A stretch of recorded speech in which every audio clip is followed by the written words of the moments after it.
Nas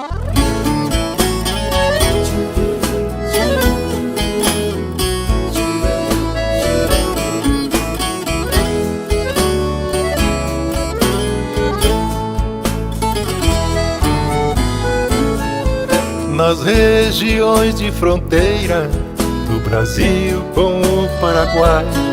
nas ranchadas ervateiras que já não existem mais, viveu uma peonada que trabalhava demais e que fez história nos tempos dos ervais, machetes na cintura e plantilhas nos pés. Lá iam os ervateiros com garra e com fé, e desde a madrugada até o escurecer enfrentavam as selvas para sobreviver e cortavam verdes galhadas que as punham pra sapecar, pra depois juntá-las em feixes para carregar. Eram os raídos de 200 quilos ou mais que transportavam nos ombros até os Barbacoais.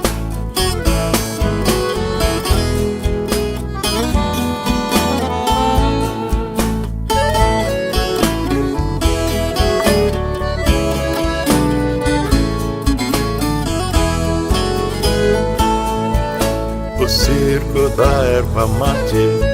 foi um circo consagrado por gerar riquezas em nosso passado, mas para a descendência paraguaia guarani